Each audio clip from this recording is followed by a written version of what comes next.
Hello everyone, this is Akang Suman here. We are going to discuss the questions based on the interference.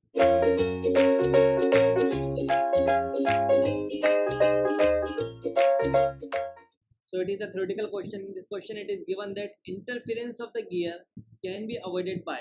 So here are four options. So you have to tell which one is correct. Increase in the number of teeth. See, interference means what? Interference means connection of involute portion with the non-involute portions. That means when the tip of the pinion is in contact with the flank portion of the gear, there will be a involute non-involute connections. So here there will be a removal of material from the gear by the tip of the pinion.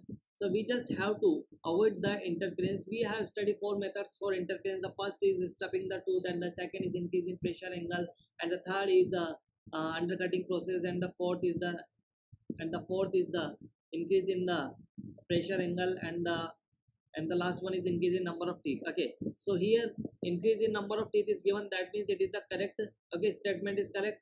Decrease in the addendum of the addendum circle radius. See, this is the base circle of the gears, and this is the pitch circle for the gear and the pinion, and we have seen that this is the line of contact, and that would be the interference points. So R2A, see, if I am talking about the pinion, so this radius, addendum circle radius RA, should not be greater than the O2M.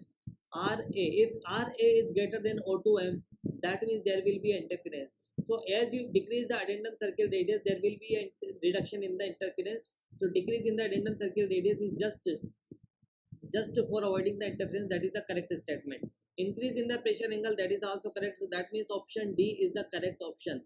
All of the above is correct. Okay, so that is the interference to avoidation. So thank you for